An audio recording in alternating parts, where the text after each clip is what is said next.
Welcome to RS academy. మనకు ఈ ఇటీవల ఆర్పిఎఫ్ ఎగ్జామ్ అనేది మార్చి 2వ తారీఖు నుంచి ప్రారంభం అవ్వడం జరిగింది. వాటిలో క్వశ్చన్స్ అనేవి మనకి రిపీటెడ్గా అవ్వడం జరుగుతుంది. ఏదైతే ఈ ఆర్పిఎఫ్ క్వశ్చన్లు ఉన్నాయో ఈ రాసిన అభ్యర్థుల నుంచి మేము కొన్ని క్వశ్చన్లను సేకరించి మీకు అందించడం జరుగుతుంది. మీరు ఎగ్జామ్ రాసే ముందర ఈ క్వశ్చన్లను చూసుకొని ఈ యొక్క బ్యాక్గ్రౌండ్ మేము చెప్పేదాన్ని చూసుకొని రాయడానికి వెళ్ళండి. ఖచ్చితంగా 100% కనీసం ఒక 10 నుంచి 15 క్వశ్చన్లు ఓకే మనకి రిపీట్ అవ్వడానికి మనము రాయడానికి అనుకూలంగా ఉండడం జరుగుతుంది. ఓకే చూద్దాం. మనకి మార్చి 5వ తారీఖున మనకి అడిగిన క్వశ్చన్స్, మార్చి 5వ తారీఖున ఆర్పిఎఫ్ కానిస్టేబుల్లో అడిగిన క్వశ్చన్ ఒకసారి చూద్దాం. మనకి ఓకే క్వశ్చన్లో మనకు వచ్చిన క్వశ్చన్లో 1907లో జర్మనీలోని స్టట్గార్డ్ లో సప్త ఋషి పతాకం అని పిలువబడే జెండను ఎగరవేసిన భారతీయ స్వాతంత్ర సమర యోధుడు ఎవరు అని అడగడం చాలా చాలా ఇంపార్టెంట్. చూడండి నన్ను, ఇలాంటి క్వశ్చన్ మనం ఎంతో డెప్త్గా చదివితే గానీ మనకు తెలియదు. అండ్ ఇక్కడ ఏంటి సార్ అంటే 1907లో జర్మనీలోని స్టట్ గార్డ్ లో ఈ యొక్క పతాకాన్ని ఎగరవేసిన భారతీయ స్వాతంత్ర సమర యోధుడు లేదా సమర యోధురాలు ఎవరు అని మనకి ఇక్కడ క్వశ్చన్ అనేది అడగడం జరిగింది. అయితే దీనిని ఎగరవేసినది ఎవరు సార్ అంటే మేడం. ఏది సార్ అంటే మేడం కామా అనే వ్యక్తి ఈ యొక్క జెండను ఎగరవేయడం జరిగింది 1907లో జర్మనీ అనే దేశంలో ఎగిరివేయడం జరిగింది. అంటే అక్కడ అంతర్జాతీయ సోషలిస్ట్ సభ అనేది జరగడం జరిగింది. ఏది సార్ అంటే ఏదైతే అంతర్జాతీయ సోషలిస్ట్ సభ ఏదైతే ఉంటుందో ఈ సభలో ఈ మేడం కామా అనే వ్యక్తి ఈ యొక్క జెండను, భారతీయ జెండను ఎగరవేయడం జరిగినదిగా మనం చెప్పడం జరుగుతుంది. అయితే ఈ ఎగరవేసిన జెండా యొక్క రంగులు ఎన్ని సార్ అంటే 3 రంగుల ముచ్చటైన జెండా లేదా త్రివర్ణ పతాకం అని పిలవడం జరుగుతుంది. అయితే ఈ జెండాలో ఉన్న రంగులు ఏవేవి సార్ అంటే మనకి ఒకటి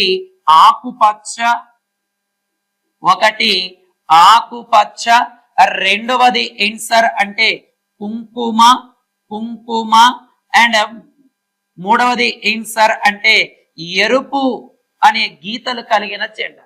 అంటే 3 రంగుల జెండాను ఎక్కడ సార్ అంటే జర్మనీలో ఎగరవేయడం జరుగుతుంది. మనకి ఇదేనన్నా అంటే ఈ జెండాను మనకి 1902లోనే తయారు చేయడం కూడా జరిగింది. 1902లోనే ఈ జెండాను తయారు చేశారు. ఎవరెవరు తయారు చేశారు సార్ ఈ యొక్క జెండాను అంటే మేడం కామా. ఎవరు సార్ అంటే మనకి మేడం కామా అండ్ రెండో వ్యక్తి విడి సావర్కర్ అండ్ మూడవది మూడో వ్యక్తి శ్యామ్జీ కృష్ణాజీ అనే వ్యక్తి. ఓకే ఈ ముగ్గురు కలిసి ఈ మొదటగా ఉన్న ఆకుపచ్చ అండ్ కుంకుమ ఎరుపు జెండాను ఓకే తయారు చేసి ఎగరవేయడం జరిగింది. అయితే స్వతంత్ర భారతదేశంలో మనకి ప్రస్తుతం మనం ఉపయోగిస్తున్న జెండా 3 రంగుల ముచ్చటైన జెండా. ఓకే ఏదైతే సార్ అంటే ఆకుపచ్చ అండ్ దాని తర్వాత తెలుపు కాషాయ రంగు జెండా.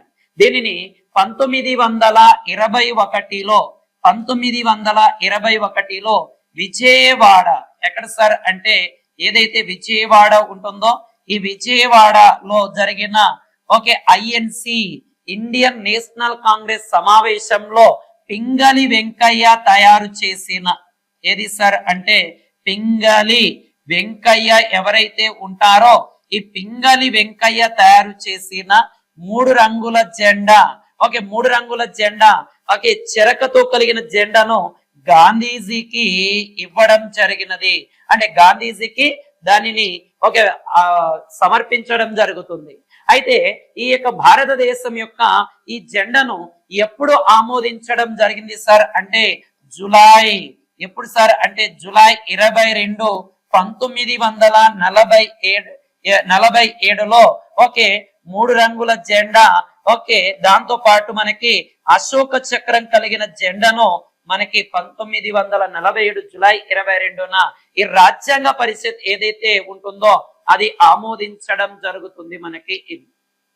కాబట్టి గతంలో ఆకుపచ్చ, కుంకుమ, ఎరుపు రంగుతో కలిగిన జెండా అయితే ప్రస్తుతం మనకి గ్రీన్ అండ్ దాని తర్వాత వైట్ అండ్ కాషాయం రంగు కలిగిన జెండాలతో మనకి ఓకే ప్రస్తుతం ఉంది ఓకే అశోక చక్రంతో కలిగిన జెండా.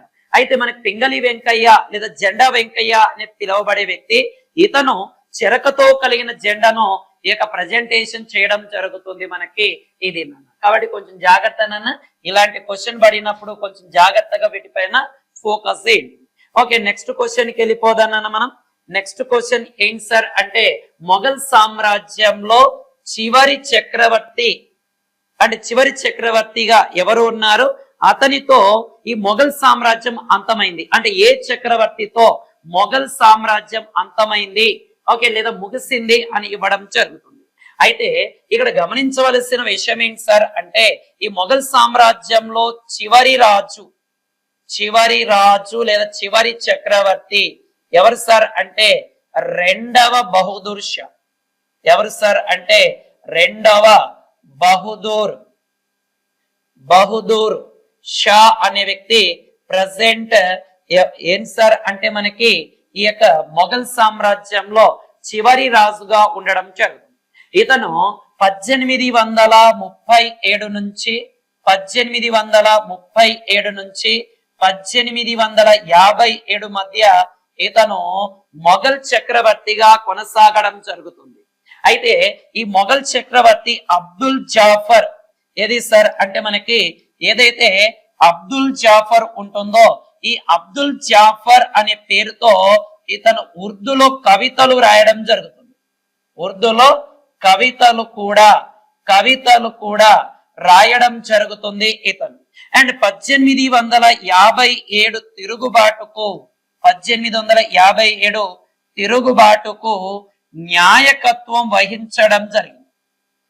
న్యాయకత్వం ఎవరు వహించారు సార్ అంటే మనకి ఈ యొక్క రెండో బహదూర్ షా అనే వ్యక్తి న్యాయకత్వం కూడా వహించడం జరుగుతుంది మనకి. అయితే ఇతను ఈ తిరుగుబాటులో ఇతను అణచివేసి ఇతను బంధించి ఎక్కడికి సార్ అంటే రంగూన్ జైల్, మయన్మార్ లోని రంగూన్ జైల్ లేదా మాండలే జైల్. ఈ మాండలే జైల్ ఏదైతే ఉంటుందో ఈ మాండలే జైల్ కి ఏం చేశారంటే ఇతను పంపించేశారు. అలాగా అదే జైల్లోనే 1862లో రెండవ బహదూర్ షా అనే వ్యక్తి ఏమయ్యాడు సార్ అంటే మరణించాడు అని చెప్పడం జరుగుతుంది మనకి ఇది. అయితే ఇక్కడ గమనించవలసినది ఏంటి సార్ అంటే మొఘల్స్ అనే వాళ్ళు ఓకేనన్నా మొఘల్స్ అనే వాళ్ళు రెండు రకాలుగా ఉంటారు. వాళ్ళలో తొలి మొఘల్స్ అనే పేరుతో పిలుస్తాం. చాలా చాలా ఇంపార్టెంట్ అయినది. మొఘల్స్ లో రెండు రకాలు, తొలి మొఘలులు, మలి మొఘలులు అనేది రెండు రకాలుగా ఉండడం జరుగుతుంది. అయితే తొలి మొఘలులో ఎవరు ఉంటారు సార్ అంటే మొదటి వ్యక్తి బహదూర్ షా. ఎవరుంటారు సార్ అంటే మనకి బాబర్ అనే వ్యక్తి. ఎవరుంటారు సార్ మొదటి వ్యక్తి అంటే మనకి బాబర్. ఓకే బాబర్ తర్వాత మనకి వచ్చిన వాడు ఇతని కొడుకు అయిన హుమాయూన్. హుమాయూన్ తర్వాత ఎవరు సార్ అంటే అక్బర్. అక్బర్ తర్వాత ఎవరు వచ్చారు సార్ అంటే జహంగీర్. ఈ జహంగీర్ తర్వాత ఎవరు సార్ అంటే షాజహాన్. అండ్ మనకి తొలి మొఘల్లో చివరి రాజు ఎవరు సార్ అంటే ఔరంగజేబ్ అనేవాళ్ళు. అంటే తొలి మొఘల్లో బాబరు, హుమాయూను, అక్బరు, జహంగీరు, షాజహాన్, ఔరంగజేబ్ అనే వాళ్ళు మనకి ఫస్ట్ నుంచి మనకి ఇలాగా ఉండడం జరుగుతుంది. అంటే దాని తర్వాత వచ్చిన వాళ్ళు ఎవరు సార్ అంటే మనకి మలి మొఘలులు. ఏమంటాం సార్ అంటే మలి మొఘల్స్ అనే పేరుతో పిలవడం జరుగుతుంది మనకి. అంటే మలి మొఘల్స్ అంటే ఏంటి సార్ అంటే మనకి వీళ్ళ యొక్క ప్రాముఖ్యత అనేది అంతగా ఉండదు. అంటే ఈ మొదటిసారిగా మనకి ఎవరైతే మనకి బాబర్ నుంచి ఔరంగజేబుగా వరకు ఉంటారో వాళ్ళు అత్యంత ఎఫెక్టివ్ గా భారతదేశాన్ని పరిపాలించిన రాజులుగా వీరిని చెప్పడం జరుగుతుంది. అయితే మనకి మలి మొఘలులో ఎవరున్నారు సార్ అంటే మనకి బహదూర్ షా 1. ఎవరు సార్ అంటే బహదూర్ షా 1. అండ్ దాని తర్వాత Jahandar Shah. And next one Farooq shear అనే వ్యక్తి ఉండడం జరుగుతుంది. ఈ ఫరూక్ షియార్ తర్వాత ఎవరు సార్ అంటే మహమ్మద్ షా అనే వ్యక్తి వస్తాడు. అండ్ దాని తర్వాత మహమ్మద్ షా తర్వాత అహ్మద్ షా తర్వాత షా ఆలం. ఓకే, షా ఆలం 2. అండ్ దాని తర్వాత మనకి అక్బర్ 2. ఎవరు సార్ అంటే అక్బర్ 2. అండ్ చివరగా బహదూర్ షా 2. ఎవరు సార్ అంటే బహదూర్ షా 2. అంటే ఎందుకు ఈ రెండు చెప్పినాను సార్ అంటే నిన్న జరుగుతున్న ఆర్పిఐ ఎగ్జామ్ లో ఏ రాజు తర్వాత ఏ రాజు అని అడగడం జరుగుతుంది. గుర్తు పెట్టుకున్నానా? ఇది నేను ఏదైతే చెప్పానో ఈ మార్చి 2 నుంచి 5వ తారీఖు వరకు జరిగిన ఎగ్జామ్ లో ఈ మొఘల్ సామ్రాజ్యం సంబంధించి 3 నుంచి 4 క్వశ్చన్లు డైరెక్ట్ పడుతున్నాయి. అంటే మనకు రోజుకు 3 షిఫ్ట్లు జరుగుతున్నాయి కదా, ఆ 3 షిఫ్ట్లలో రోజుకి దాదాపుగా అంటే మనకి 1 లేదా 2 క్వశ్చన్లు పడుతున్నాయి. అంటే ఇప్పుడు దాకా 4-5 క్వశ్చన్ల కంటే ఎక్కువ క్వశ్చన్లో ఈ యొక్క మొఘల్ సామ్రాజ్యం నుంచి రావడం జరిగింది. అందువల్లనే మీకు ఇక్కడ తొలి మొఘలులు ఎవరు, మలి మొఘలులు ఎవరు, ఎవరి తర్వాత ఎవరు వచ్చారు అనేది కూడా మనకి డీటెయిల్ గా చెప్పడం జరుగుతుంది. మీరు చేయవలసింది ఒకటేనన్నా, నీట్గా మీరు ఎగ్జామ్ ముందు అంటే ఏదైతే ఎగ్జామ్ ఉంటుందో ఆ ఎగ్జామ్ ముందు వెళ్ళేటప్పుడు మేము ఏవైతే క్వశ్చన్లు చెప్పామో వాటిని కొంచెం ఒకసారి రివిజన్ చేసి వెళ్ళిపోండి. మనకు దాదాపుగా 4-5 క్వశ్చన్లు మనకు చదివినవే డైరెక్ట్ పెట్టవచ్చు. ఓకే, దానికంటే ఎక్కువ క్వశ్చన్లే మనకి రావడం జరుగుతుంది. ఓకే, నెక్స్ట్ క్వశ్చన్కి వెళ్ళిపోదాం. మనకి మార్చి 5వ తారీఖు జరిగిన దాంట్లో రాజ్యసభలో ఎంత మంది ఉన్నారు అంటే రాజ్యసభలో ఎంత మంది ఉన్నారు? ఓకే, రాజ్యసభలో మనకి ఏదైతే ఆర్టికల్ ఉంటుందో 81 సబ్ క్లాస్ ఏ ఆర్టికల్ ప్రకారం రాజ్యసభలో ఎంత మంది ఉండాలో చెప్తుంది. ఏది సార్ అంటే రాజ్యసభలో గరిష్టంగా 250 మంది ఉంటారు. గరిష్టంగా 250 మంది అనేది మనకి ఉండడం జరుగుతుంది. అంటే 250 మందికి మించకుండా కరెక్ట్ గా మనకి ఆర్టికల్ 81 సబ్ క్లాస్ ఏ ఆర్టికల్ ప్రకారం ఉండడం జరుగుతుంది మనకి ఏదేనా. అయితే దీంట్లో మనకు చూసుకుంటే 238 ప్లస్ 12 అనే పేరుతో పిలుస్తారు. అంటే 238 ఏంటి సార్ అంటే ఏదైతే రాష్ట్రాలు ఉంటాయో అండ్ కేంద్ర పాలిత ప్రాంతాలు ఉంటాయో ఆ కేంద్ర పాలిత ప్రాంతాల నుంచి ఈ 238 మంది ఎలక్టింగ్ అవ్వడం జరుగుతుంది. అదే ఇక్కడ 12 మంది ఉన్నారు కదా, ఈ 12 మంది రాష్ట్రపతి చేత ఏదైతే రాష్ట్రపతి ఉంటారో ఈ రాష్ట్రపతి చేత నామినేట్ ఏది సార్ అంటే నామినేట్ అనేది అవ్వడం జరుగుతుంది మనకి. ఇది అంటే మొత్తం కూడా మనకి 250 మందిలో ఇలాగా ఉండడం జరుగుతుంది మనకి. ఇదేనన్న అంటే ఇది 281 ఏది సార్ అంటే మనకి ఓకే 80 సబ్ క్లాస్ ఏ 80 సబ్ క్లాస్ బి అనే ఆర్టికల్ అన్న. ఈ ఆర్టికల్ ప్రకారం ప్రస్తుతం రాజ్యసభలో 245 మంది ఉన్నారు. ఈ 245 మంది మనకి ఇలాగా ఉండడం జరుగుతుంది మనకి. ఇది ఓకే 245 మంది ప్రెసిడెంట్ రాజ్యసభలో ఉన్నారు.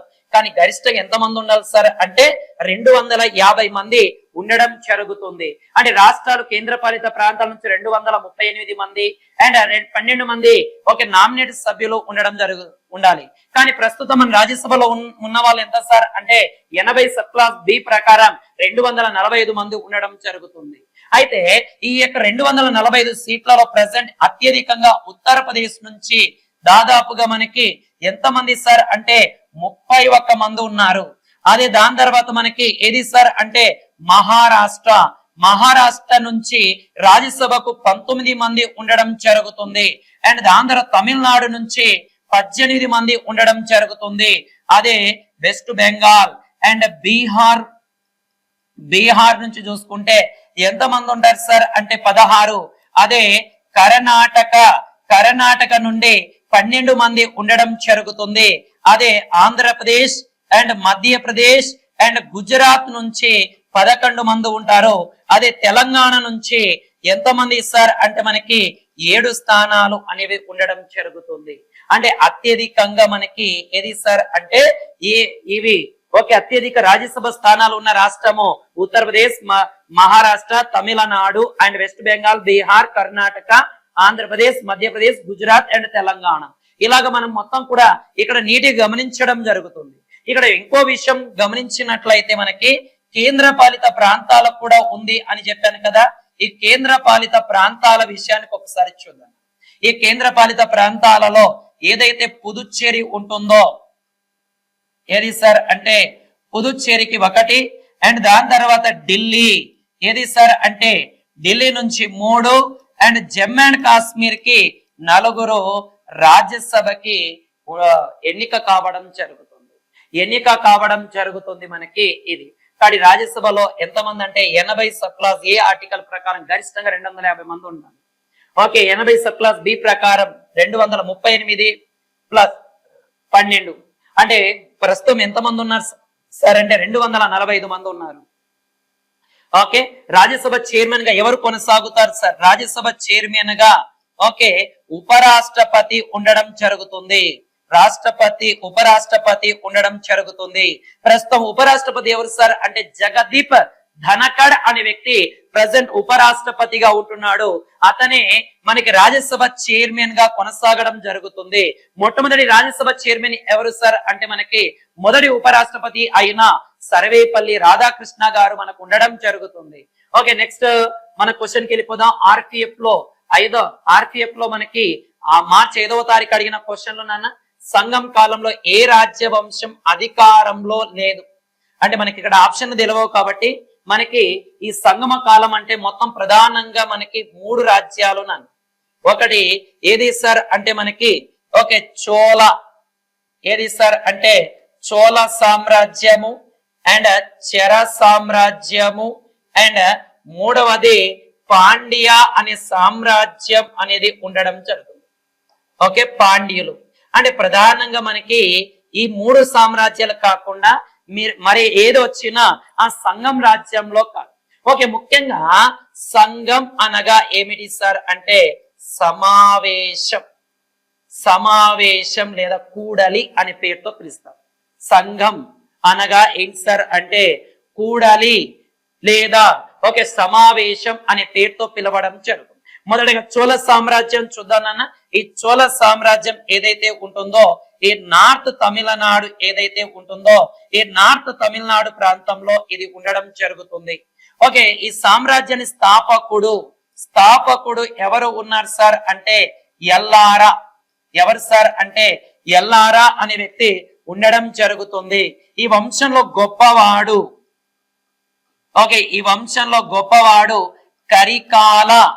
కరికాల చోళుడు అనే వ్యక్తి ఉండడం జరుగుతుంది. వీళ్ళ యొక్క రాజధాని ఏది సార్ అంటే ఉయ్యూరు మొదటి రాజధాని. దాని తర్వాత కావేరి పట్టణం అనేది ఉండడం జరుగుతుంది. ఏది సార్ అంటే కావేరి పట్టణం. దీన్ని మనం ఏమంటాం సార్ అంటే పుహార్ అనే పేరుతో కూడా దీన్ని పిలవడం జరుగుతుంది. అండ్ నెక్స్ట్ ఈ యొక్క చోళ సామ్రాజ్యం యొక్క రాజచిహ్నం గతంలో ప్రీవియస్ మనకి ఆర్ఆర్బి, ఎన్టీపీసీ అండ్ ఇతర ఎగ్జామ్ లో కూడా అడిగాడు. ఏది సార్ అంటే పులి అని పేరుతో కూడా పిలవచ్చు. చూడండి మనకి యుగానికి ఒకడు సినిమాలో కూడా ఈ చోళ చెర పాండ్య సామ్రాజ్యాల గురించి కూడా ప్రస్తావించడం జరుగుతుంది. దాని తర్వాత చెర సామ్రాజ్యం అనేది చెర సామ్రాజ్యం యొక్క స్థాపకుడు ఎవరు సార్ అంటే మనకి ఉది వాంజేరాల్. ఎవరు సార్ అంటే స్థాపకుడు ఉది వాంజేరాల్ అనే వ్యక్తి. గొప్పవాడు సెంగుత్వాన్ అనే వ్యక్తి గొప్పవాడు అనేది. వీరి యొక్క రాజధాని ఏది సార్ అంటే వంజి.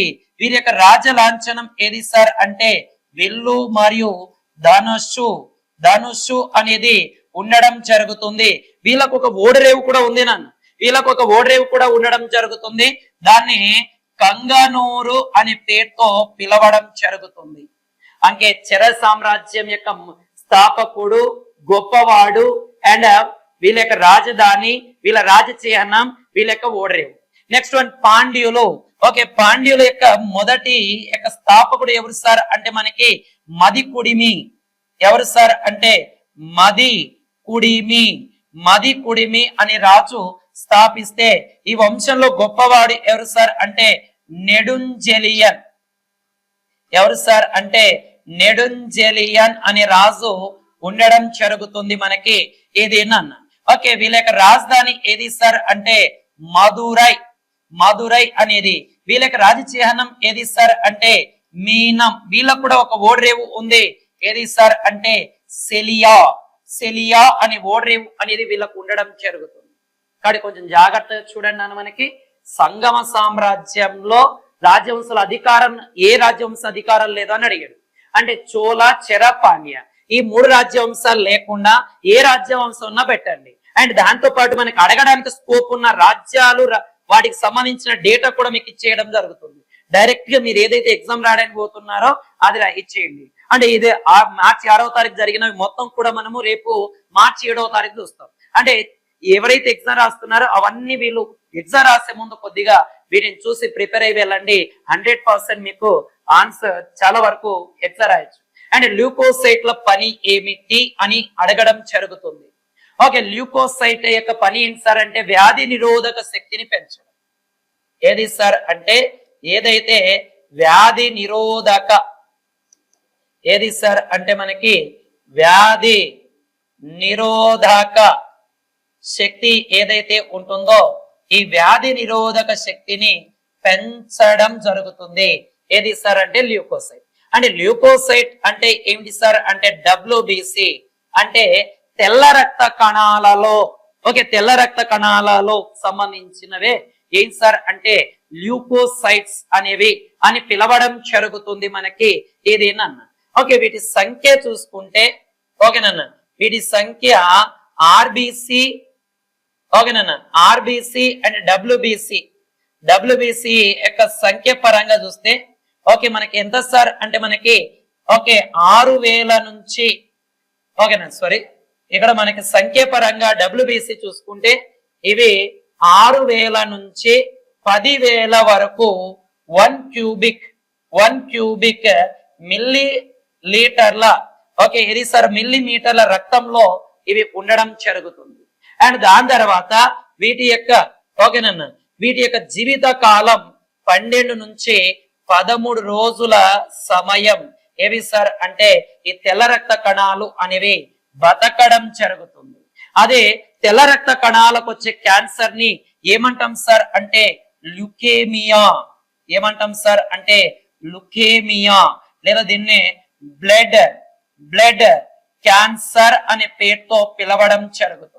అంటే దీన్నే మనం ఏమని ఈ యొక్క WBC లుకేమియా అంటే ఏంటి సార్ అంటే ఓకే లుకేమియా అంటే బ్లడ్ క్యాన్సర్ అని పిలుస్తాం. ఇది WBC సంఖ్య పెరగడంను ఏమని పిలుస్తారు సార్ అంటే ల్యూకోసైటిస్. ఏమంటాం సార్ అంటే ల్యూకోసైటిస్ అనే పేరుతో పిలుస్తాం. అదే సంఖ్య తగ్గడంను ఏమంటాం సార్ సంఖ్య తగ్గడంను ఏమంటాం సార్ అంటే ల్యూకో ఏది సార్ అంటే సైటోఫీనియా అనే పేరుతో దీన్ని పిలవడం జరుగుతుంది మనకి. ఇవి ఓకే ఈ WBC మళ్ళీ 2 రకాలు నాన్న. WBC మళ్ళీ 2 రకాలు.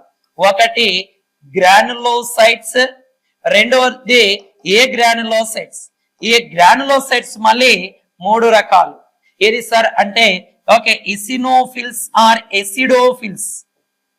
ఓకే నెక్స్ట్ వన్ రెండవది బేసోఫిల్స్ అండ్ మూడవది న్యూట్రోఫిల్స్. అండ్ దాని తర్వాత వైట్ బ్లడ్ సెల్స్ మళ్ళీ మనకి ఎలాగ సార్ అంటే మోనోసైట్స్ అండ్ దాని తర్వాత లింపోసైట్స్ ఇలాగా విడిపోవడం జరుగుతుంది తెల్ల రక్త కణాలు అని. అంటే ల్యూకోసైట్స్ అంటే ఏమిటి వాటికి సంబంధించిన డేటా మొత్తం కూడా చెప్పారు. అంటే మనకి తెల్ల రక్త కణాల్లో ఉండడం జరుగుతుంది. అంటే మనకి ఏది సార్ వీటిని మనము ఓకే రక్తం అంటే RBC అండ్ WBC అండ్ ఏది సార్ అంటే ప్లేట్లెట్స్ అనే పేరుతో పిలుస్తాం. RBC యొక్క కాలం 120 రోజులు అండ్ WBC కాలం 12 నుంచి 13 రోజులు అండ్ ప్లేట్లెట్స్ యొక్క ఓకేనన్న ఓకే మొత్తం కూడా 1 వీక్ అనేది చెప్పడం జరుగుతుంది. 4 days to 1 week అని పిలవడం జరుగుతుంది మనకి ఇది. ఓకే, కాబట్టి మనకి దీంట్లో రక్తంలో మనకి ఏ గ్రూప్ ఉంటాయన్న, okay, A B and AB and O అనే గ్రూపులు ఉంటాయి. వీటిని కనుగొన్న వ్యక్తి ఎవరు సార్ అంటే కార్ల్ ల్యాండ్ స్టీనర్ అనే వ్యక్తి కనుగొనడం జరిగింది. అదే రక్త ప్రసరణ వ్యవస్థను కనుగొన్న శాస్త్రవేత్త విలియం ఎవరు సార్ అంటే విలియం హార్వే అనే వ్యక్తి ఉండడం జరుగుతుంది. కాబట్టి కొంచెం జాగ్రత్త, చదివేటప్పుడు కొద్దిగా జాగ్రత్తగా చదువుకొని వెళ్ళిపోండి, 100% మీరు ఆన్సర్ చేయొచ్చు. ఓకే, నెక్స్ట్ క్వశ్చన్కి వెళ్ళిపోదానన్న. సాంఘిక సంక్షేమ ప్రధాన అంశం దేని కిందికి వస్తుంది? ఓకే, సాంఘిక సంక్షేమ నిర్దేశక ప్రధాన అంశం దేని కిందికి వస్తుంది? ఓకే, ఇది సింపుల్ గా చెప్పాలి అంటే మనకి భారత రాజ్యాంగంలో ఏదైతే భారత రాజ్యాంగం ఉంటుందో ఈ భారత రాజ్యాంగంలో 4వ భాగంలో ఆర్టికల్ 36 నుంచి 51వ ఆర్టికల్ వరకు ఏదైతే 51వ ఆర్టికల్ ఉంటుందో దాంట్లో ఉన్న ఆదేశిక సూత్రాలు, ఏదైతే ఆదేశిక సూత్రాలు ఉంటాయో ఈ ఆదేశిక సూత్రాలలో ఈ సాంఘిక సంక్షేమ నిర్దేశక ప్రధాన అంశాలు దీంట్లో ఉండడం జరుగుతుంది. అయితే ఈ ఆదేశిక సూత్రాలు ప్రపంచంలో మొట్టమొదటగా దీన్ని స్వీకరించిన దేశాలు ఎవరు సార్ దీన్ని స్వీకరించిన దేశాలు ఏవి సార్ అంటే మొట్టమొదటగా ఏ దాంట్లో ఉండేవి సార్ అంటే స్పెయిన్. ఏ దాంట్లో ఉండేవి సార్ అంటే స్పెయిన్. ఈ స్పెయిన్ తర్వాత ఈ స్పెయిన్ నుంచి గ్రహించిన దేశం ఏది సార్ అంటే ఐర్లాండ్. ఈ ఐర్లాండ్ అనే దేశం 1937లో దీన్ని ఈ యొక్క ఐర్లాండ్ రాజ్యాంగంలో ఇచ్చేసాయి. తర్వాత మన భారత రాజ్యాంగంలో ఐర్లాండ్ నుంచి మనము వీటిని ఈ ఆదేశిక సూత్రాలను స్వీకరించాం. అంటే ప్రపంచంలో మొట్టమొదటిగా ఆదేశిక సూత్రాలు స్పెయిన్ అయితే తర్వాత ఐర్లాండ్ 1937 అక్కడ స్పెయిన్ నుంచి గ్రహిస్తే అండ్ భారత్ అనేది ఐర్లాండ్ దేశం నుంచి గ్రహించింది. అంటే ఆదేశిక సూత్రాలు భారతదేశంలోనే కాదు, ఓకే, ఫ్రాన్స్ కావచ్చు, రష్యా కావచ్చు, ఇలాంటి దేశాల్లో కూడా ఆదేశిక సూత్రాలు అనేవి ప్రధానంగా ఉన్నాయి. అయితే ఈ ఆదేశిక సూత్రాలను ఎవరైతే ఎంపీ శర్మ గారు ఉన్నారో ఈ ఎంపీ శర్మ గారు వీటిని 3 రకాలుగా వర్గీకరించడం జరిగింది. వాటిని ఏమంటాం సార్ అంటే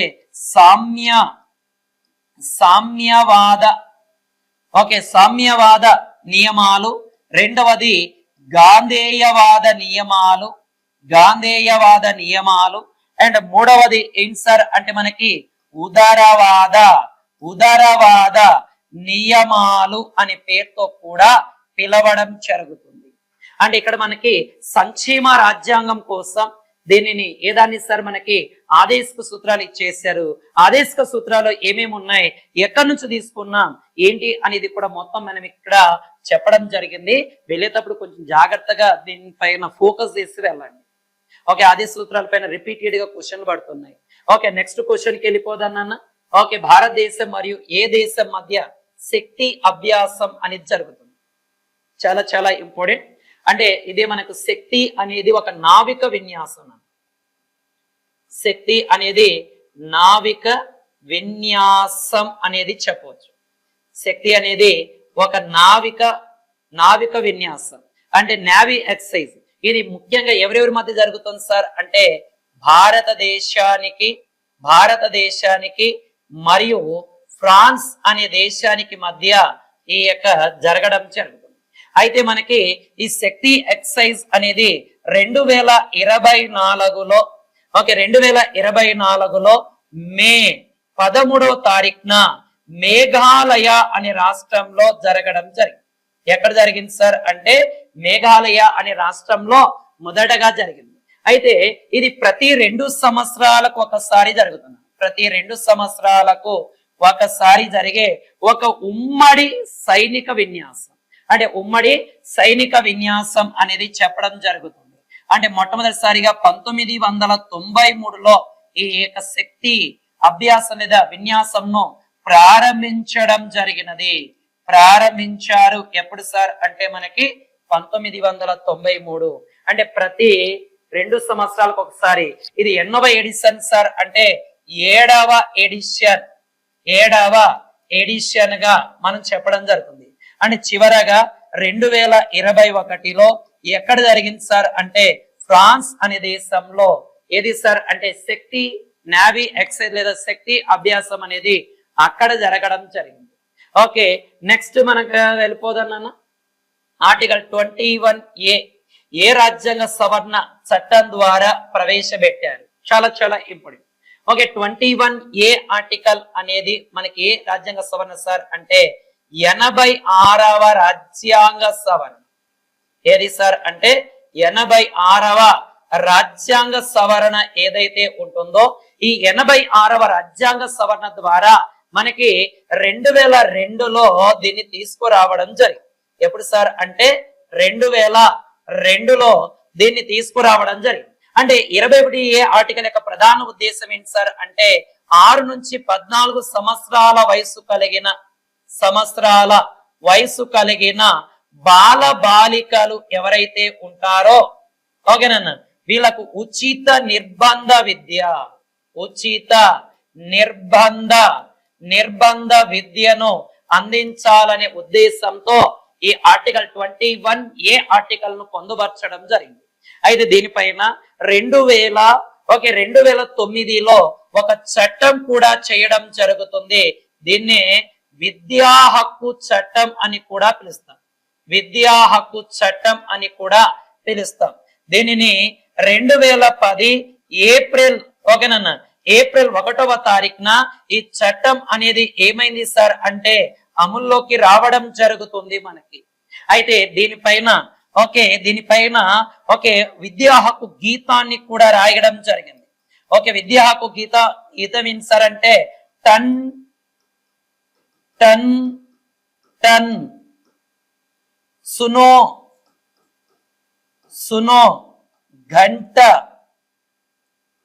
सुनो घंटा बजी स्कूल की टन सुनो घंटा बजे स्कूल की अने गीతం కూడా మనకి ఓకే దీనిని 2013లో కేంద్ర ప్రభుత్వం ఆమోదించి అమలు పరచడం జరిగింది. అయితే దీనిని ఎవరు పాడారు సార్ అంటే మనకి ఎవరు సార్ అంటే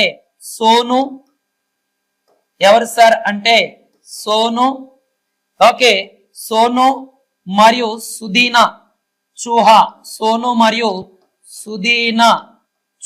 చౌహా అని వీళ్ళిద్దరు పాడి ఈ గీతాన్ని ఇచ్చేయడం జరుగుతుంది. కాబట్టి కొంచెం జాగ్రత్త చూడండి అన్న. ఇది మనకి చాలా చాలా ఇంపార్టెంట్ అయినది. ఉచిత నిర్బంధ విద్య అనేది మనకి ఇది బాల బాలికల కోసం దీన్ని ప్రవేశపెట్టారు. 2009లో విద్యా హక్కు చట్టం వస్తే 2010 నుంచి అమల్లోకి రావడం జరుగుతుంది మనకి. ఇది కొంచెం జాగ్రత్తగా దీనిపైన ఫోకస్ చేయండి. మనకి ఇది దీనిపైన ఫోకస్ చేయండి. నెక్స్ట్ క్వశ్చన్కి వెళ్ళిపోదన్నా. సిలికాన్ వ్యాలీ ఆఫ్ ఇండియా అని ఏ నగరాన్ని పిలుస్తాం? చాలా చాలా ఇంపార్టెంట్, రిపీటెడ్ గా అడుగుతున్న క్వశ్చన్ ఇది కూడా. సిలికాన్ వ్యాలీ ఆఫ్ ఇండియా అంటే ఏది సార్ అంటే బెంగళూరు. ఏది సార్ అంటే బెంగళూరు అనే పేరుతో పిలవడం జరుగుతుంది మనకి. ఇదే బెంగళూరును ఏమంటాం సార్ అంటే స్పేస్ సిటీ ఆఫ్ ఇండియా అని కూడా పిలుస్తాం. అండ్ ఎలక్ట్రానిక్ ఏది సార్ అంటే ఎలక్ట్రానిక్ సిటీ అని కూడా పిలవడం జరుగుతుంది బెంగళూరును. అండ్ దాని తర్వాత చూడండి ఈ బెంగళూరులోనే ఇస్రో అనేది కూడా ఉండడం జరుగుతుంది మనకి ఇది. కానీ బెంగళూరు అనేది కొంచెం జాగ్రత్త ఎగ్జామ్ పాయింట్ ఆఫ్ లో రిపీటెడ్ అడుగుతున్నాడు. కర్ణాటక యొక్క ప్రెసిడెంట్ రాజధాని అనేది కూడా చెప్పడం జరుగుతుంది మనకి ఇది. ఓకే, నెక్స్ట్ క్వశ్చన్కి వెళ్ళిపోదాం మనం. గంగా మైదానం ఏ 2 నదుల మధ్య కలదు అని ఇచ్చాడు. ఓకే, గంగా నది అనేది మనకి ఇక్కడ ఓకే నిజంగా చెప్పాలి అంటే మనకి ఏది సార్ అంటే యమునా అండ్ తీస్తా అనే 2 నదుల మధ్య ఉంటుంది. యమునా మరియు తీస్తా నదుల మధ్య ఉంది. లేదా అది ఆప్షన్ లో లేకపోతే ఏమని పెడతారు సార్ అంటే గగ్గర్ అండ్ తీస్తా. ఓకే, గగ్గర్ అండ్ తీస్తా అనే నదుల మధ్య కలదు అని కూడా మనం ఆన్సర్ చేయొచ్చు. ఓకే, ఆప్షన్ పట్టించి మనము ఆన్సర్ చేయాలి అనేది నన్ను. ఓకే, గంగా మైదానం అనేది దాదాపుగా 1400 కిలోమీటర్ల పొడవున ఓకేనన్న 300 కిలోమీటర్ల వెడల్పుతో 300 కిలోమీటర్ వెడల్పుతో ఓకే ఓకే భారతదేశంలో 1/4 వంతు భాగాన్ని 4 వంతు భాగమును కలిగి ఉండడం జరుగుతుంది. అంటే దాదాపుగా 3.75 లక్షల చదరపు కిలోమీటర్ల వైశాల్యం కలిగినదే గంగా నది మైదానం. అంటే గంగా నది మైదానం భారతదేశంలో గంగా నది దాని యొక్క ఉపనదుల యొక్క పరివాహక ప్రాంతంలో ఇది ప్రవహించడం జరుగుతుంది. ముఖ్యంగా ఇది ఎక్కడి నుంచి సార్ అంటే ఢిల్లీ నుంచి కలకత్తా వరకు విస్తరించి ఉండడం జరుగుతుంది. దీన్ని మళ్ళీ ఈ గంగా మైదానాన్ని 3 భాగాలుగా విభజిస్తారు. ఎగువ గంగా, మధ్య గంగా, ఓకే ఏది సార్ అంటే మధ్య గంగా అండ్ దిగువ గంగా అనే పేరుతో వీటిని పిలవడం జరుగుతుంది. ఓకే ఎగువ గంగా, మధ్య గంగా, దిగువ గంగా అనే పేరుతో పిలుస్తారు. అంటే ఎగువ గంగా అంటే ఉత్తరప్రదేశ్ అండ్ మధ్య గంగా అంటే బీహారు అండ్ దిగువ గంగా అంటే మనకి ఏది సార్ అంటే వెస్ట్ బెంగాల్ ప్రాంతంలో ప్రధానంగా ఉండడం జరుగుతుంది మనకి ఇది. అయితే దీంట్లో ప్రధానంగా మనకి ఏవేవి మైదానాలు ఉంటాయి గంగా మైదాన ప్రాంతంలో అంటే ఓకే గంగా యమున అంతర్వేది ఏది సార్ అంటే గంగా యమున అంతర్వేది అండ్ దాని తర్వాత అవధ్ మైదానం అండ్ రార్ మైదానం అండ్ మగధ ఓకేనా మగధ మైదానం అండ్ మిథిల మైదానం ఓకేనా. దాని తర్వాత సుందర్బన్స్ డెల్టా ప్రాంతం ఈ మైదానాలు అన్ని కూడా గంగా నది పరివాహక మైదాన ప్రాంతంలోనే ఇవి మైదానాలు అనేవి ఉండడం జరుగుతుంది. గంగా నది అనేది మొత్తం కూడా భారతదేశంలో అండ్ బంగ్లాదేశ్ లో 2525 కిలోమీటర్ల దూరం ప్రయాణించడం జరుగుతుంది. మనకి ఉత్తరాఖండ్ లో భగీరథ, అలకనంద అనే రెండు నదుల కలయిక వలన గంగాగా మారుతుంది. ఓకే గంగా నది పైన చూడండి ప్రతి 144 సంవత్సరాలకు ఒకసారి వచ్చే మహాకుంభమేళ ఉత్సవాలు కూడా ఫిబ్రవరి 26తో ముగిసాయి. అంటే జనవరి 13న ప్రారంభమై ఫిబ్రవరి 26తో ముగిసాయి. అది కూడా కొంచెం జాగ్రత్తగా ఇచ్చేయండి. ఓకే నెక్స్ట్ వన్ చూసుకుంటే భారతదేశంలో క్రింది ఏ రాష్ట్రంలో పులికాట్ సరస్సు కలదు? ఓకే పులికాట్ సరస్సు అనేది ఎక్కడ ఉంది సార్ అంటే ఆంధ్రప్రదేశ్. ఏదైతే ఆంధ్రప్రదేశ్ ఉంటుందో ఈ ఆంధ్రప్రదేశ్ లో ఉండడం జరుగుతుంది. మరియు కాస్త తమిళనాడు సరిహద్దుల్లో కూడా ఉండడం జరుగుతుంది. ఇదే ఆంధ్రప్రదేశ్ లో పులికాట్ సరస్సు ఏ జిల్లాలో ఉంది సార్ అంటే తిరుపతి జిల్లాలో ఉండడం జరుగుతుంది. ఎక్కడ సార్ అంటే తిరుపతి జిల్లాలో ఉండడం జరుగుతుంది. ఇది ఆంధ్రప్రదేశ్ లో అతి పెద్ద సరస్సు. ఓకే అండ్ భారతదేశంలో ఏదైతే భారతదేశం ఉంటుందో ఈ భారతదేశంలో రెండవ అతిపెద్ద సరస్సు అని కూడా మనము చెప్పడం జరుగుతుంది మనకి. ఓకే పులికాట్ సరస్సు యొక్క అసలు పేరు ఏమిటి సార్?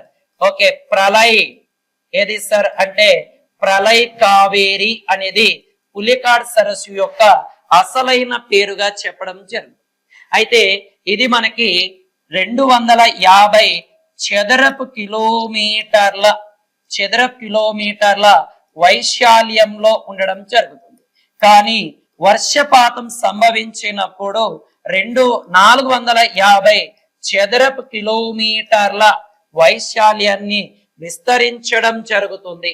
అండ్ దాని తర్వాత ఇది మనకి పెరిప్లస్ ఆఫ్ ఎరిత్రియన్ సీ అనే అజ్ఞాత నావికుడు రాసిన పుస్తకంలో ఉంది. అండ్ దాని తర్వాత జాగ్రఫీ అనే పుస్తకాన్ని టాలామి రాసిన పుస్తకంలో కూడా ఈ పులికాట్ సరస్సు గురించి ప్రస్తావించడం జరుగుతుంది. అండ్ ఇక్కడే మనకి ఈ పులికాట్ సరస్సు దగ్గర పక్షుల అభయారణ్యం కూడా ఉండడం జరుగుతుంది. దీన్నే పులికాట్ పక్షుల అభయారణ్యం అనే పేరుతో పిలుస్తాం. ఇదే పులికాట్ సరస్సు దగ్గర శ్రీహరికోట అనే దేవి కూడా కలదు. శ్రీహరికోట అనే దేవి. ఈ శ్రీహరికోట దేవిలోనే సతీష్ ధావన్ స్పేస్ సెంటర్ అంటే భారతదేశం యొక్క రాకెట్ ప్రయోగ కేంద్రం అనేది ఇక్కడే ఉండడం జరుగుతుంది మనకి. ఇది కూడా కొంచెం జాగ్రత్తగా చూడండి. మాక్సిమం ఒక క్వశ్చన్ అడిగాడంటే 360 degrees లో కవర్ చేస్తున్నా. అంటే ప్రతిరోజు కూడా చెప్తాము, గుర్తు పెట్టుకున్నానా. నువ్వు ఎవరైతే ఎగ్జామ్ రాస్తున్నారో అండ్ ప్రిపేర్ అవుతున్నారో కొంచెం జాగ్రత్త చూసుకుని వెళ్ళి రాయండి. 100% మీరు చదివినవే క్వశ్చన్లు పడడం జరుగుతుంది. ఓకే, నెక్స్ట్ క్వశ్చన్కి వెళ్ళిపోదానన్న. భారతదేశంలో అత్యధికంగా పత్తిని పండించే రాష్ట్రం ఏది? అంటే భారతదేశ పత్తిని అత్యధికంగా పండించే రాష్ట్రం ఏది అని ఇచ్చాను. అయితే దీని యొక్క రైట్ ఆన్సర్ ఏది సార్ అంటే గుజరాత్ అనే రాష్ట్రం అని పిలవడం జరుగుతుంది మనకి. ఇది నాన్న. ఈ ప్రత్తిని మనం ఏమంటాం సార్ అంటే తెల్ల బంగారం. ఏమంటాం సార్ అంటే ప్రత్తిని తెల్ల బంగారం అనే పేరుతో కూడా పిలుస్తాం. అదే ఈ ప్రత్తికి సంబంధించిన ఇంకా కొన్ని విషయాలు గిన మనం చూస్తే ప్రపంచంలో ప్రత్తిని మొట్టమొదటిసారిగా పండించిన వాళ్ళు అని గతంలో క్వశ్చన్ అడిగాడు. సింధు నాగరికత ప్రజలు ఎవరైతే ఉంటారో వాళ్ళు. ఈ సింధు నాగరికత ప్రజలు దీన్ని పండించారు. అయితే సింధు నాగరికత ప్రజలు పండించిన ఈ ప్రత్తి ఏదైతే ఉంటుందో దీన్ని వీళ్ళు సిండస్ అనే పేరుతో పిలుస్తాం. ఇదే ప్రత్తిని ఏమంటాం సార్ అంటే కింగ్ ఆఫ్ ఫైబర్ అంటే ఈ యొక్క ఫైబర్ లో రారాజు అనే పేరుతో కూడా దాన్ని ప్రత్తిని పిలవడం జరుగుతుంది మనకి. అయితే ప్రతి ఉత్పత్తి ప్రపంచంలో మొదటి స్థానం ఏది సార్ అంటే చైనా అనే దేశం ఉంటే రెండవ స్థానంలో భారత్ అనే దేశం అనేది ఉండడం జరుగుతుంది. ఓకేనన్న. అండ్ దాని తర్వాత ఈ యొక్క ప్రత్తి పండడానికి అనుకూలమైన నేల ఏది సార్ అంటే నల్లరేగడి నేల. ఏది సార్ అంటే నల్లరేగడి నేలలు. అందుకే ఈ నల్లరేగడి నేలలను ఏమని పిలుస్తాం సార్ అంటే బ్లాక్ కాటన్ సాయిల్ అంటాం. అండ్ తాను దున్నుకునే నేలలు, తాను దున్నుకునే నేలలు అనే పేరుతో పిలుస్తాం. అండ్ దాని తర్వాత ఈ నేలల్ని ఇంకా ఓకేనా చెర్నోజోమ్ నేలలు అంటాము. అండ్ నల్ల రేగడి నేలలు ఓకే బ్లాక్ సాయిల్ అని కూడా వీటిని పిలవడం జరుగుతుంది మనకి. ఇది కాబట్టి కొంచెం జాగ్రత్త చూడండి అన్న. ఎగ్జామ్ పాయింట్ ఆఫ్ లో ప్రత్యేక సంబంధించిన ఏవైనా ఇది వచ్చినప్పుడు చాలా జాగ్రత్త. ఏ కాలం పంట అని కూడా అడగొచ్చు. ఖరీఫ్ పంట కాలం అయినప్పటికీ ఇది రబ్బీ వరకు ఉంటుంది నాన్న. ఖరీఫ్ అంటే మనకి ఎప్పుడు స్టార్ట్ అవుతుంది సార్ అంటే జూన్ టు సెప్టెంబర్ మధ్య స్టార్ట్ అవ్వడం జరుగుతుంది. అదే రబీ పంట కాలం ఎప్పుడు సార్ అంటే అక్టోబర్ నుంచి ఫిబ్రవరి మధ్య ఉండడం జరుగుతుంది.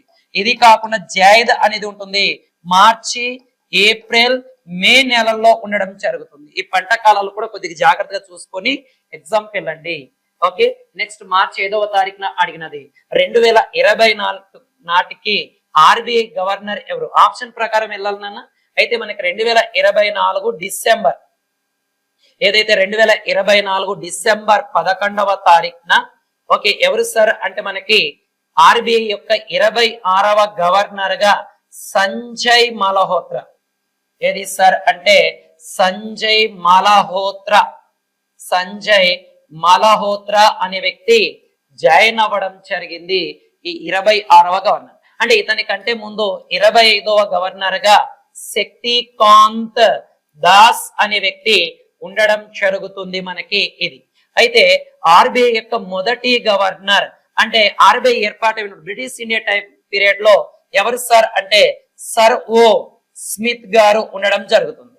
అదే స్వతంత్ర భారతదేశంలో మొదటి భారతీయ గవర్నర్ సిడి దేశ్ముఖ్ అనే వ్యక్తులు ఉండడం జరుగుతుంది. అదే తెలుగు ఆర్బీఐ గవర్నర్ ఎవరైనా ఉన్నారా సార్ అంటే ఒకరు వైవి రెడ్డి అండ్ రెండవది దువ్వూరి ఎవరు సార్ అంటే దువ్వూరి సుబ్బారావు గారు ఉండడం జరుగుతుంది మనకి. ఇది ఎవరున్నారు సార్ అంటే దువ్వూరి సుబ్బారావు గారు మనకి ఉండడం జరుగుతుంది. అయితే ఆర్బీఐ ఏర్పాటు అవ్వడానికి ఏ కమిటీ సార్ అంటే మనకి రాయల్ కమిషన్ ఆధారంగా, ఏదైతే రాయల్ కమిషన్ ఉంటుందో ఈ రాయల్ కమిషన్ ఆధారంగా ఆర్బీఐ అనేది మనకి ఏర్పాటు చేశారు. ఎప్పుడు సార్ అంటే 1934 ఆర్బీఐ యాక్ట్ అనేది చేశారు. ఓకే, 1935లో ఆర్బీఐను ఏది సార్ అంటే ఆర్బీఐను ఏది సార్ అంటే ఆర్బీఐను ఓకే కలకత్తాలో ఏర్పాటు చేశారు. అండ్ 1937లో ఆర్బీఐను బాంబే కేంద్రంగా ఓకే బాంబే లేదా బొంబాయి కేంద్రంగా ఏర్పాటు చేయడం జరుగుతుంది. ఇదే ఆర్బీఐను 1949లో జాతీయం చేయడం జరుగుతుంది. ఓకే, నేషనలైజేషన్ కూడా 1949 ఏప్రిల్ 1 నుంచి జాతీయం కూడా చేశారు. ఆర్బీఐ గురించి మొత్తం వచ్చింది, వెళ్ళేటప్పుడు కొంచెం జాగ్రత్తగా చూసుకొని వెళ్ళిపోండి. ఓకే, నెక్స్ట్ క్వశ్చన్ కి వెళ్ళిపోదాం. మనకి ఏంటి సార్ అంటే గ్లోబల్ ఇన్నోవేషన్ ఇండెక్స్ 2024 లో భారతదేశం యొక్క ర్యాంక్ ఎంత? ఓకే, గ్లోబల్ ఇన్నోవేషన్ అనేది ఓకే గ్లోబల్ ఇన్నోవేషన్ లో మొత్తం కూడా 133 దేశాల్లో సర్వే నిర్వహించగా 133 దేశాల్లో సర్వే నిర్వహించగా ఓకే భారతదేశం అనేది 39వ స్థానంలో ఉండడం జరుగుతుంది. 39వ స్థానం. అదే 2023లో భారతదేశం యొక్క స్థానం 40వ స్థానం. అదే 2015లో భారతదేశ స్థానం 81వ స్థానంలో ఉండేది. అంటే అతి తక్కువ కాలంలోనే గ్లోబల్ ఇన్నోవేషన్ లో భారతదేశ స్థానం అనేది 39వ స్థానానికి వెళ్ళడం జరుగుతుంది. ఒకటి చెప్తున్నా చూడండి అన్న, ఏ ఎగ్జామ్కి వెళ్ళినా ఉపయోగపడతాయి క్వశ్చన్. ఓకే, 39వ స్థానానికి చేరడం జరుగుతుంది. దీనిని ప్రతి సంవత్సరం ప్రపంచ మేధో సంపత్తి సంస్థ సర్వే చేసి ఈ గ్లోబల్ ఇన్నోవేషన్ ర్యాంక్ ని అనౌన్స్మెంట్ చేయడం జరుగుతుంది. అంటే కాస్త ర్యాంకుల పైన కూడా ఫోకస్ చేసి వెళ్ళండి. ఓకే, నెక్స్ట్ క్వశ్చన్ కి వెళ్ళిపోదాం మనం. క్రింది వారిలో స్వతంత్ర భారతదేశంలో తొలి మహిళా క్యాబినెట్ మంత్రి. చాలా చాలా ఇంపార్టెంట్ అయిన క్వశ్చన్, ప్రీవియస్లీ క్వశ్చన్ కూడా. అంటే తొలి మహిళా మంత్రిగా క్యాబినెట్ లో అంటే ఏదైతే మనకు స్వతంత్ర భారతదేశంలో తొలి మహిళా క్యాబినెట్ లో మహిళా మంత్రి ఎవరు సార్ అంటే రాజకుమారి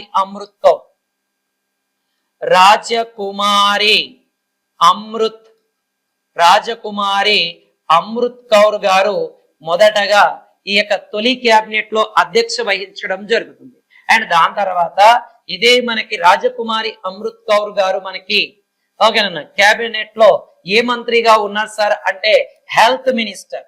ఏది సార్ అంటే హెల్త్ మినిస్టర్ గా కంటిన్యూ అవ్వడం జరుగుతుంది మనకి, ఆరోగ్య శాఖ మంత్రిగా. ఓకే, ఈమె 1989లో లక్నోలో జన్మించడం జరుగుతుంది.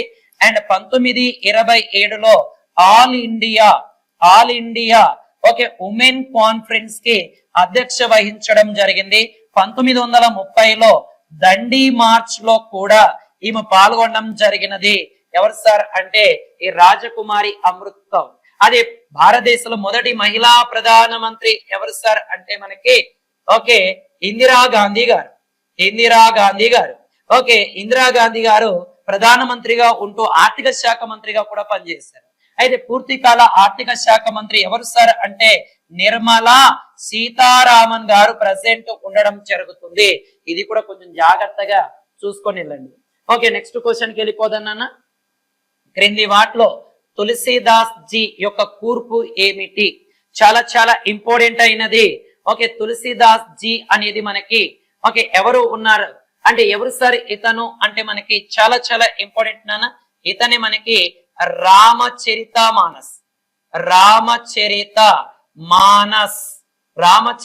మానస్ అనే కూర్పును రాసింది ఎవరు సార్ అంటే ఇతనే. అండ్ హనుమాన్ చాలీసా ఏది సార్ అంటే హనుమాన్ చాలీసా అనేది రాసినది కూడా ఎవరు సార్ అంటే తులసీదాస్ అనేది కూడా రాయడం జరుగుతుంది మనకి హనుమాన్ చాలీసా. అండ్ దాని తర్వాత ఇతను అక్బర్ యొక్క సమకాలీనుడు కూడా మనకి ఎవరు సార్ అంటే మనకి ఇతను ఓకే, తులసీదాస్ జీ అనేది చాలా చాలా ఇంపార్టెంట్ అయినది మనకి ఇతను. ఓకే, దాని తర్వాత నెక్స్ట్ భారత రాజ్యాంగంలో 7వ భాగం దేనికి సంబంధించినది అనేది, అంటే 7వ భాగం అనేది 1956లో తొలగించారు. అయితే 1956లో తొలగించారు, ఏ దానికి సంబంధించిందని అడిగాడు నన్ను మనకి. అంటే 1956 వరకు మన భారతదేశంలో రాష్ట్రాలన్నీ కూడా part A, part B, part C, part D అనే పేరుతో కొనసాగుతూ ఉండేవి. అంటే పార్ట్ ఏలో 9 రాష్ట్రాలు, పార్ట్ బిలో 9 రాష్ట్రాలు, పార్ట్ సిలో 10 రాష్ట్రాలు, పార్ట్ డిలో ఒక రాష్ట్రం. వీటిని అన్నిటిని 1956 స్టేట్ 1956లో ఏది సార్ అంటే స్టేట్ రీఆర్గనైజేషన్ యాక్ట్ ద్వారా ఇవన్నీ క్యాన్సిల్ అయిపోయి మన 14 రాష్ట్రాలు ఏర్పడ్డాయి. ప్రెసెంట్ 28 రాష్ట్రాలు, 8 కేంద్ర పాలిత ప్రాంతాలు భారతదేశంలో ఉన్నాయి. ఓకే, దానికి సంబంధించి ఇది మనకు తొలగించడం జరిగింది 1956లో. ఓకే, నెక్స్ట్ వన్, ప్రతిభా పాటిల్ ఎప్పుడు భారత రాష్ట్రపతి అయ్యారు? చాలా చాలా ఇంపార్టెంట్. రాష్ట్రపతి గురించి తరచుగా అడుగుతున్నాడు మనకు క్వశ్చన్. ఓకే, భారత దేశానికి ఓకే ప్రతిభా పాటిల్ గారు 13వ రాష్ట్రపతి. ఏ దాని ప్రకారం సార్ అంటే ఈ రాష్ట్రపతి పరంగా. అదే వ్యక్తుల పరంగా అయితే ఎన్నవ సార్ అంటే 12వ రాష్ట్రపతి. ఎందుకంటే బాబు రాజేంద్ర ప్రసాద్ గారు 2 సార్లు రాష్ట్రపతిగా పనిచేశారు. అందువలన ఇక్కడ అతన్ని 2 సార్లు కౌంట్ చేస్తే 13వ రాష్ట్రపతి. అలా కాకుండా వ్యక్తుల పరంగా 12వ రాష్ట్రపతిగా చెప్పడం జరుగుతుంది ఇదేనా.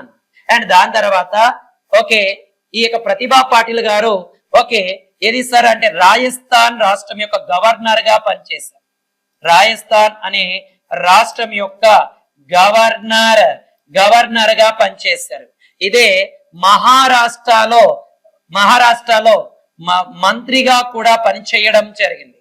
ఇదే మనకి ఓకే రాజ్యసభ డిప్యూటీ చైర్మన్ గా డిప్యూటీ చైర్మన్ గా కూడా పనిచేశారు. అండ్ సుఖోయ్ ఏది సార్ అంటే సుఖోయ్ అండ్ T-19 అనే యుద్ధ విమానంలో ప్రయాణించిన తొలి మహిళా రాష్ట్రపతి కూడా ఎవరు సార్ అంటే ప్రతిభా పాటిల్ గారు అని చెప్పడం జరుగుతుంది. మనకి ఇక్కడ క్వశ్చన్ ఏం అడుగుతున్నాడు, మనం ఏం పెడుతున్నాం అనేది కొంచెం జాగ్రత్త. ఓకే, మొత్తం కూడా చెప్పడం జరిగింది, కొంచెం జాగ్రత్త రాసుకున్నా. Next one, go back to Vedas అని చెప్పిన వ్యక్తి ఎవరు అని ఇచ్చాడు. Go back to Vedas. Okay, go back to Vedas అని చెప్పిన వ్యక్తి ఎవరు సార్ అంటే స్వామి దయానంద సరస్వతి గారు ఎవరైతే ఉంటారో ఇతను అసలు పేరు గతంలో కూడా అడిగాడు నాన్న, మూల శంకర్. ఎవరు సార్ అంటే మూల శంకర్ అనే వ్యక్తి ప్రెసెంట్ స్వామి దయానంద సరస్వతి యొక్క అసలు పేరు. ఇతను 1824లో గుజరాత్ అనే రాష్ట్రంలో జన్మించడం జరుగుతుంది. ఈ స్వామి దయానంద సరస్వతి అనేది ఇతనుకి దయానంద సరస్వతి స్వామి అనేది కూడా బిరుదే. అండ్ దాని తర్వాత ఏది సార్ అంటే ఇండియన్ మార్టిన్ లూథర్ కింగ్. ఇతని యొక్క బిరుదులో ఇండియన్ మార్టిన్ లూథర్ కింగ్ అనే పేరుతో కూడా ఏదాన్ని ఈ స్వామి దయానంద సరస్వతిని పిలవడం జరుగుతుంది. ఇతనికి సన్యాసం ఏదైతే సన్యాసం ఉంటుందో ఈ సన్యాసాన్ని ఇచ్చినది ఎవరు సార్ అంటే పరమానంద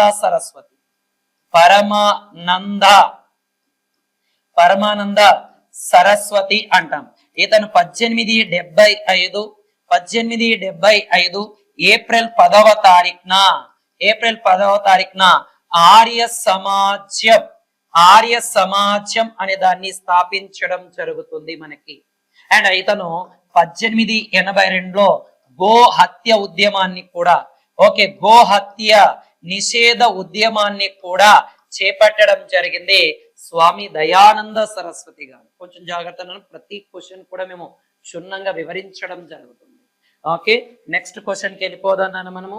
33వ జాతీయ గేమ్స్ ఆఫ్ ఇండియా అంటే 37వ నేషనల్ గేమ్స్ ఎక్కడ జరిగాయని అడిగాను మనకి. ఎక్కడ జరిగాయి సార్ అంటే ఉత్తరాఖండ్ రాష్ట్రంలో జరిగాయి. ఉత్తరాఖండ్ రాష్ట్రంలో జరిగాయి మనకి. అండ్ నెక్స్ట్ 39వ నేషనల్ గేమ్ ఎక్కడ జరగబోతున్నాయి సార్ అంటే మనకి ఇవి ఓకే మేఘాలయ రాష్ట్రంలో జరగబోతుంది. అనౌన్స్మెంట్ కూడా చేశారు. ఎక్కడ సార్ అంటే మేఘాలయ రాష్ట్రంలో కూడా జరగబోతున్నాయి. రీసెంట్ గానే మన ఉత్తరాఖండ్ లో 38వ జాతీయ క్రీడలు అంటే పోయిన ఫిబ్రవరిలోనే కంప్లీట్ అయ్యాయి. అంటే రిపీటెడ్ గా అంటే రీసెంట్ జరిగిన కరెంట్ అఫైర్ కూడా అడుగుతున్నాడు, కొంచెం జాగ్రత్త చూసుకుని వెళ్ళండి. ఓకే నెక్స్ట్ కరెంట్ అఫైర్కి వెళ్ళిపోదాను. హరిత విప్లవ పితామహుడుగా ఎవరిని పిలుస్తాం? ఓకే ఎంఎస్ స్వామినాథన్ గారు నాన్న. ఎంఎస్ స్వామినాథన్ గారు ఉండడం జరుగుతుంది. ఇతనికి 2024 సంవత్సరానికి గాను ఓకే భారత రత్న అనే అవార్డు కూడా రావడం జరుగుతుంది. ఇతనే 1960లో హరిత విప్లవమును ప్రవేశపెట్టడం జరుగుతుంది. అండ్ ఇతని ఆధ్వర్యంలోనే 2005లో రెండవ హరిత విప్లవాన్ని కూడా ఓకే 2005లో హరిత విప్లవాన్ని కూడా రెండవసారి ప్రవేశపెట్టడం జరిగినది. ఎవరు సార్ అంటే ఎంఎస్ స్వామినాథన్ గారు మనకి. అంటే భారతదేశంలో చాలా రకాలుగా కృషి చేయడం జరుగుతుంది. And world food praise award కూడా ఎంఎస్ స్వామినాథన్ గారికి రావడం జరుగుతుంది. ఓకే ఎంఎస్ స్వామినాథన్ భారతదేశ హరిత విప్లవ పితామహుడు అయితే ప్రపంచ హరిత విప్లవ పితామహుడు నార్మన్ బోర్లాన్ అనే వ్యక్తి ప్రపంచ హరిత విప్లవ పితామహుడుగా ఉన్నాడు. మెక్సికో దేశానికి సంబంధించినది. ఓకే కాబట్టి కొంచెం జాగ్రత్త చూసుకుని వెళ్ళండి, ఎగ్జామ్ పాయింట్ ఆఫ్ లో అడగొచ్చు. ఓకే నెక్స్ట్ క్వశ్చన్కి వెళ్ళిపోదాం. రెండు నదుల మధ్య ఉన్న భూమిని ఏం పిలుస్తాం? అంటే ఇదొక నది ఈ రెండు నదుల మధ్య ఉన్నది కాబట్టి రెండు నదులు. ఈ ప్రాంతాన్ని మనం ఏమంటాం సార్? ఈ ప్రాంతాన్ని దోఅబ్ లేదా అంతర్వేది అనే పేరుతో పిలవడం జరుగుతుంది. అదే మనకి ముఖ్యంగా టెక్స్ట్ బుక్ మన సింధు జీలం నది మధ్య ఉన్నదాన్ని మనం సింధు సాగర్ అంటాం. ఏమంటాం సార్ అంటే సింధు సాగర్. అదే జీలం చీనా మధ్య చాజ్ దోఅబ్ అంటాం. ఏది సార్ అంటే చీనాబ్ రావి మధ్య రేచనా దోఅబ్ అంటాం. రావి బియాస్ మధ్య బారీ దోయబ్ అనే పేరుతో పిలుస్తాం. అదే బియాస్ సట్లేజ్ మధ్య ఓకేనన్న బిస్త్ దోయబ్ అనే పేరుతో కూడా పిలవడం జరుగుతుంది. కానీ ఇవి చూసుకుని వెళ్ళండి. రెండు నదుల మధ్య ఉన్న ప్రాంతాన్ని ఏమంటాం అంటే దోయబ్ అంటాం. గంగా యమున మధ్య ఉన్నది గంగా యమున అంతర్వేది లేదా దోఅబ్ అని కూడా పిలుస్తాం. ఓకే కాబట్టి కొంచెం జాగ్రత్త వీటిపైన ఫోకస్ చేయండి. ఓకే దాని తర్వాత నెక్స్ట్ వన్ హర్ప నాగరికత గొప్ప స్నాన వాటిక ఎక్కడ కనుగొనబడింది? ఓకే గొప్ప స్నాన వాటిక ఎక్కడ కనుగొనబడింది సార్ అంటే మొహంజోదారోలో అతి పెద్ద స్నాన వాటిక అనేది కనుగొనడం జరుగుతుంది మనకి. ఇది ఎలాగ సార్ అంటే మనకి 39x23x9 ఓకే 9 అడుగుల విస్తీర్ణంలో దీన్ని ఏర్పాటు చేశారు. ఈ యొక్క మహాస్నాన వాటిక లేదా గొప్ప స్నాన వాటిక. దీన్ని కనుగొన్నది ఎవరు సార్ అంటే ఈ స్నాన వాటికను సర్జాన్ మార్షల్ అనే వ్యక్తి కనుగొన్నాడు. ఈ మొహంజోదారోని కనుగొన్న వ్యక్తి ఆర్డి బెనర్జీ. ఎవరు సార్ అంటే ఆర్డి బెనర్జీ. ఈ మొహంజోదారో సింధు నాగరికతలో అతి పెద్ద పట్టణం అనేది. ఓకే సింధు నాగరికతలో అత్యధిక జనాభా కలిగిన పట్టణం కూడా ఏది సార్ అంటే ఈ మొహంజోదారో అని కూడా మనం చెప్పడం జరుగుతుంది. ఇక్కడ కొంచెం జాగ్రత్తగా ఫోకస్ చేయండి. ఈ మొహంజోదారో 7 సార్లు నదులు వచ్చి మొత్తం కూడా కొట్టుకెళ్ళిపోయింది. అంటే ఈ మనకి అది దోగినప్పుడు 7 పొరల్లో మృతదేహాలు లభించాయంట. అందుకే మొహంజోదారో అనగా మృత్యుల దిబ్బ అనే పేరుతో కూడా దీన్ని పిలవడం జరుగుతుంది మనకి.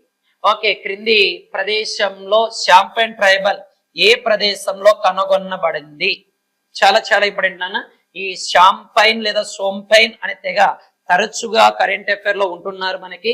వీళ్ళు ప్రధానంగా అండమాన్ నికోబార్ దీవుల్లో ఉంటారు. అదే 2011 జనాభా లెక్కల ప్రకారం వీళ్ళు 229 మంది అనేది ఉన్నారు అని చెప్పడం జరుగుతుంది మనకి.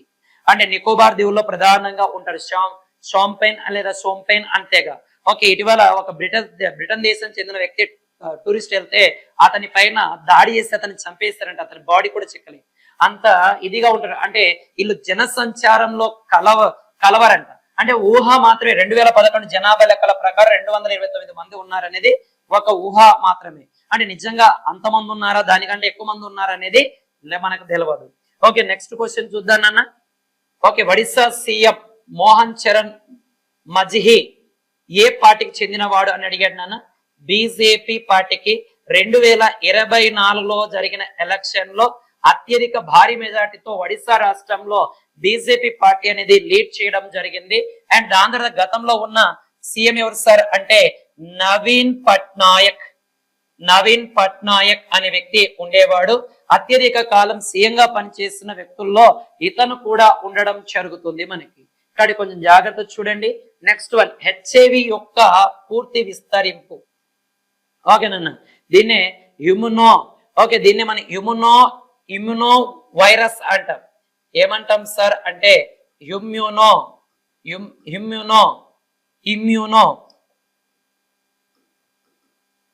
ఇమ్యునో వైరస్ అనే పేరుతో దీన్ని పిలవడం జరుగుతుంది. ఏదైతే హెచ్ఐవి వైరస్ ఉంటుందో దీన్ని కనుగొన్న వ్యక్తి ఎవరు సార్ అంటే మనకి రాబర్ట్ గాలో. ఎవరు సార్ అంటే రాబర్ట్ గాలో, యుఎస్ఏ దేశానికి చెందిన వ్యక్తి. అండ్ ఇంకో వ్యక్తి ఫ్రాన్స్ దేశానికి చెందిన వ్యక్తి ల్యూకో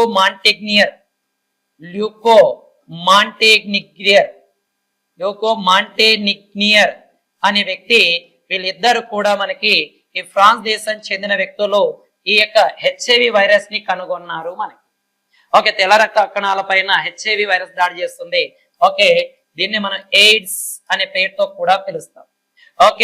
ఈ ఎయిడ్స్ డేగా మనము ఎప్పుడు జరుపుతాం సార్ అంటే డిసెంబర్ 1ని ఎయిడ్స్ డేగా సెలబ్రేట్ చేయడం జరుగుతుంది. దాంతో పాటు ఇంకా గమనించినట్లయితే 1981లో హెచ్ఐవి కేసు లేదా ఎయిడ్స్ కేసు అనేది యుఎస్ఏ లో మొదటి కేసు బయలుపడితే 1986లో ఇండియాలోని చెన్నై చెన్నై ప్రాంతంలో బయలుపడడం జరిగింది 1986లో. 1986లో. అదే 2007లో రెడ్ రిబ్బన్ ట్రైన్ ని కూడా ఈ ఎయిడ్స్ రోగుల అవేర్నెస్ కోసం ఇండియన్ గవర్నమెంట్ ప్రారంభించడం జరిగింది. అండ్ దాని తర్వాత ఈ యొక్క ఎయిడ్స్ పేషెంట్లకు మెడిసిన్ ఇచ్చేందుకు ఆశా వర్కర్లను కూడా ఉపయోగించడం జరుగుతుంది మనకి. ఇదేనన్నా. అంటే హెచ్ఐవి వైరస్ సంబంధించిన డేటా నేను ఇక్కడ పొందుపరచడం జరుగుతుంది. ఈ హెచ్ఐవి ఎయిడ్స్ సంబంధించి 1992లో ఇండియాలో నాకో ఏది సార్ అంటే నాకో అనే ఆర్గనైజేషన్ ఏర్పాటు చేశారు. నేషనల్ ఎయిడ్స్ కంట్రోలింగ్ ఆర్గనైజేషన్ న్యూఢిల్లీలో కూడా ఏర్పాటు చేయడం జరిగింది. ఇది కూడా కొంచెం జాగ్రత్తగా చూడండి నాన్న. నెక్స్ట్ క్వశ్చన్ కి వెళ్ళిపోదాం నాన్న. వాతావరణ మార్పు పైన యుఎన్ఓ ఫ్రేమ్వర్క్ కన్వెన్షన్ కు 29వ సమావేశం ఎక్కడ నిర్వహించబడింది అని అడిగాడు నన్ను. మనకి 2024 నవంబర్ లో ఈ సమావేశం ఏది సార్ దీన్ని COP29 అంటాం. ఎక్కడ జరిగింది సార్ అంటే మనకి అజర్బైజాన్ రాజధాని బాకు అనే ప్రదేశంలో ఇది జరగడం జరుగుతుంది. కాబట్టి కొంచెం జాగ్రత్త అన్న. COP29 వాతావరణ మార్పుల పైన ఇచ్చేస్తున్నది మనకి. నెక్స్ట్ వన్, మహాత్మా గాంధీ జాతీయ గ్రామీణ ఉపాధి హామీ చట్టం అనేది దేని కిందికి ఉంది అంటున్నాడు. కేంద్ర మంత్రిత్వ శాఖ కింద దీన్ని ఇచ్చేస్తూ ఉంటారు నాన్న మనకి. ఈ మహాత్మా గాంధీ గ్రామీణ జాతీయ ఉపాధి హామీ పథకం 2005లో ఈ యాక్ట్ అనేది చేశారు. దీనిని 2006లో ప్రారంభించడం జరిగింది. ఎక్కడ ప్రారంభించారు సార్ అంటే మనకి అనంతపురం జిల్లా అనంతపురం జిల్లా అండ్ బండ్లపల్లి. ఎక్కడ సార్ అంటే బండ్లపల్లి వద్ద దీన్ని ఇచ్చేసారు మనకి.